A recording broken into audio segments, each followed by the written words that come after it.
Q fever, which is caused by Coxella burnetii. This is also obligate intracellular bacterium. So the obligate intracellular bacterium means that it requires any cell for its growth. So we cannot grow the bacteria outside in a media. Coxella burnetii, it is also present in virtually in all animal kingdoms, including arthropods. Mainly it affects the human beings, followed by cattle, sheep, and goats. They act as reservoir host also. So it is distributed throughout the world except New Zealand and Antarctica. This ranks one of the top 13 global priority zoonotic diseases. When we see the hazardousness, it is BSL-3 pathogen. That means it can be handled in very selective laboratories where this biosafety level 3 category is existing, since it causes laboratory-borne infection more. Similar to Brucella, this is also causing laboratory-borne infection. So it needs to be handled very carefully. That is why isolation will not be tried in most of the cases. Only in the selected laboratories only it will be tried. It is one of the bioterrorism agent. CDC has made it under B group as bioterrorism agent.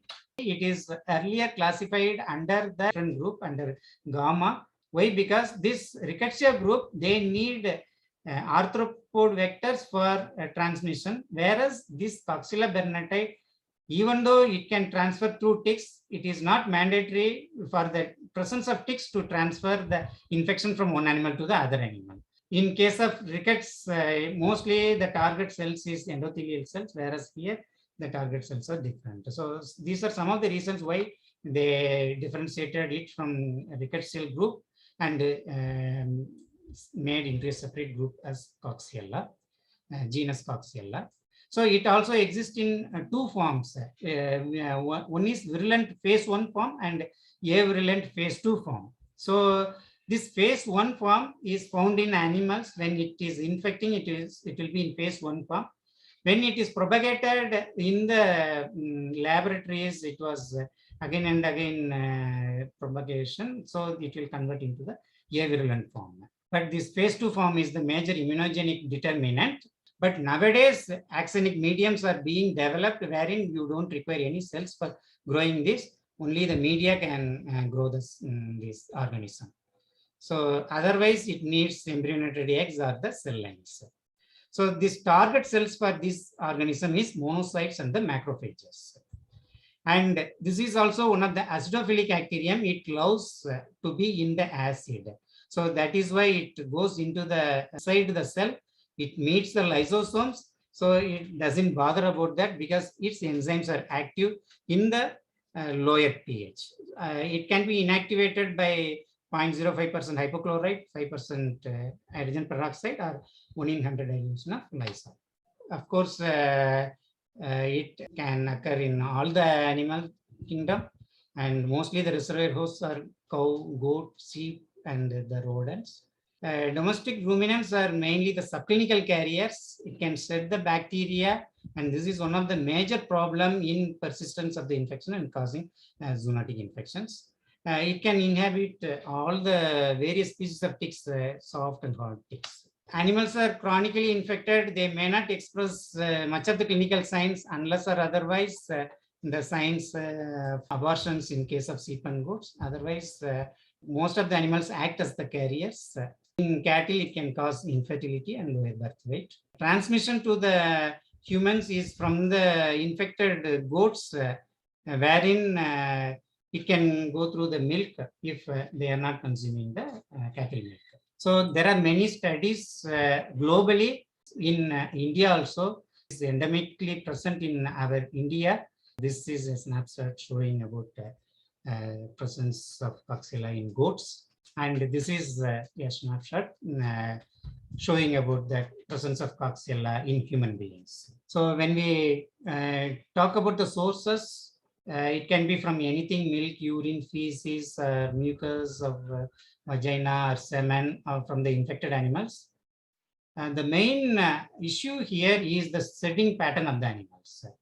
The setting pattern cannot be categorized in case of Coxella, when it will shed more, when it will shed less, when it will stop cessation of the secretion. So these make it complicated for controlling the spread of the infection. It is also documented that concomitant setting in the milk, feces, and vaginal mucosa are rare. So if it is setting in the feces, it continues to excrete in the feces and vice versa. In case of vaginal, when the day of parturition, day of kidding, or day of lambing, setting will be more. The most important point to be noted here is the setting is not only restricted to the aborted animals, but also from the normal animals which are along the aborted animals which are residing in the same flock will also set apparently healthy animals which are infected with Coxiella, but not showing any of the clinical signs which also set the organism. So that is the key part wherein difficult in controlling this disease. Mainly primiparous animals used to set the organisms more. With the continuous pattern of shedding, they are called continuous shedders, and chronically infected animals will shed in feces and the urine also. Table showing the how much time it will be surviving in various sources like milk. It can survive in 60 days, soil up to 150 days. So it can survive, say 6 to 9 months, it can survive very easily in the environment. So that point we need to consider in terms of controlling the infection as well as eliminating the infection. So the transmission, of course, it can be between the different herds. It can occur through aerosol. Because of the aerosol transmission, it can travel in air. Even they have documented it can reach up to 30 kilometers away, and it can go and infect the other forms. Trade and transportation of the animals. So this animal trade and export, porous borders will help in transmitting region to region, country to country. So human, mainly it is through the inhalation of the contaminated aerosols. Of course, by handling the infected animals and consuming the contaminated raw milk, this is of not to that extent of the inhalation. Inhalation is the major route of entry into the human beings. And rarely it is by the bite of infected ticks, and person to person transmission is very, very rare. In case of, say, for example, during cesarean or other things, when the doctors get exposed to aerosol. So that time person to person transmission, or otherwise blood transfusion sometimes. Otherwise, it is very, very rare. Incubation period in human beings is 18 to 21 days. Of course, the people who are at risk are, it is naturally the people who are associated with the animals, animal handlers, abattoirs, workers, veterinarians, para-veterinarians, and consumers of the unpasteurized milk and other things.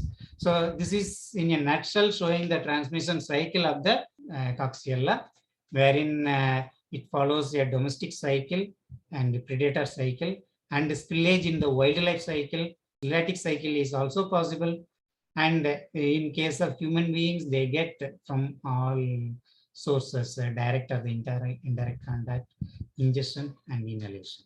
So the risk factors, if you see, it is mainly presence of unhygienic conditions in the farms, because mainly ours is kacha farming, and possibility for the accumulation of organic material will be more in our types of farming systems, and that helps the Coxiella burnetii to stay persist for prolonged period of time. This poor hygienic condition has been shown in many studies as an important risk factor for the presence of the Coxiella burnetii infection. It is associated with the abortion and respiratory tract infection in goats. In many cases, symptomless carrier also. Ticks are also implicated in transmission of the disease. Abortion storm can occur here also. In goats, it can go up to the 90% of the pregnant animals can abort in case of severe infection. Experimentally also they have tried in a flock, but there also the animals have aborted, and there are animals which has given birth to normal animals, but the setting pattern has been seen in most of the animals. In case of human beings, flu-like symptoms are noticed initially in case of acute Q fever. In case of pregnant women, it can cause a stillbirth or the spontaneous abortion. A figure showing human infection. So this inhalation of the aerosol, it can be small cell variants or spores which are infective, and it causes acute Q fever. Acute Q fever, 60% of the cases will go asymptomatic, and 40% of the cases can show symptoms. Again, in this 40% of the cases, 95 to 98% of the cases might be mild. Only 2 to 5% cases are severe, will be hospitalized. When we see the chronic Q fever, it is little bit more virulent stage, wherein the predisposing factors will be the immunosuppressant, pregnancy, heart valve lesions, and vascular abnormalities. So 1 to 5% of the acute Q fever develops into the chronic Q fever, and it is noticed in endocarditis. People used to develop endocarditis or valve lesions without any other symptoms, and this Coxiella burnetii used to contribute for developing such one. So this is extremely dangerous in case of human beings, and rightful intervention is needed to avoid the losses. So coming to the lesions in animals, fetuses appear to be normal, mainly fresh, occasionally autolyzed, and we may find presence of purulent yellow brownish exudate covering the intercardicular regions. Microscopically, if we see that tropoplast of the intercardicular allantochorion and base of the cartilaginary villi are affected. If you see this base of the villi, it often will have the foamy vacuolated cytoplasm there. So this will indicate the Coxiella infection. It suggests the Coxiella burnetii infection. In case of human beings, it mostly occurs as a bacterial pneumonia in case of acute Q fever cases. Hepatocellular damage is not widely seen. Serum transaminase, to some extent, it will be elevated. Diagnosis, in case of animals, the materials are aborted materials, blood and milk, and the humans, blood, sputum, and urine. Antigen detection by PCR, real-time PCR, and other advanced techniques such as MLVA, MLST, SNP, that is single nucleotide polymorphism. Serology is by ELISA. This Weilflix test is performed for human beings especially. It gives negative for Coxiella, whereas if it is for other rickettsial, then it will give positive. To rule out other rickettsia only, they use Weilflix test. Identification is by culture, but culture is not used extensively because it is BSL-3 organisms. It requires only specialized reference laboratory. In case of cotyledons, we can aborted cases, we can stain by the modified Nielsen technique, and to some extent we can identify the organisms, followed by confirmation by PCR. It will confirm this abortion is caused by Coxiella burnetii. So the difference between chlamydia and brucella, they also can same staining procedure. They also will show the bodies. So in chlamydia we will have the sharper outlines, whereas in Coxiella burnetii it appear foamy, and in brucella it will be larger and it will stain more intensively. So it is more subjective, and skilled interpretation is necessary only by seeing the stained slides and identifying the organism. So we need support, internal support of PCR to confirm it. So this is why recommendation. So here, if you see that if we need to say a population is free from disease or contribute to eradication or confirmation of clinical cases, PCR plays a vital role. And ELISA here, of course, it can contribute much better than Listeria. Listeria, ELISA is not very much helpful, whereas here, ELISA as well as PCR along with staining. Staining is not to that extent because it also can have confusions. So PCR and ELISA are most important test as far as Coxiella burnetii is concerned. So when we see the prevention and control, of course, high density of animal is one of the reasons. So we need to maintain proper density of population in the flock. And we need to make a separate lambing or kitting pen so that we can avoid most of the abortion-based infections spreading to the other animals. And also, most importantly, quarantine is to be followed. We have to separate out the animals, keep it, and then mix up with the animals because we are suffering. We are seeing the animals recently also. They were having around 600 animals. They were not having a brucella problem, but they were not maintaining a quarantine procedure. And now the infection of brucellosis has been introduced into that flock, and they are struggling very much to eliminate the brucella infection from their larder flock. So always it is important to have a quarantine, then mixing up with the other flock. And also the aborted materials, those things to be immediately cleaned off, to be buried or incinerated, whichever way possible. It should not be kept thrown into outside or other things. Culling of the pregnant animal during abortion storm, if they are aborted, that is also more important to avoid the shedders and reduce the risk of the infection. Vaccines, of course, if not in India, it is globally available. Are all inactivated vaccines. Treatment, doxycycline and hydroxychloroquine.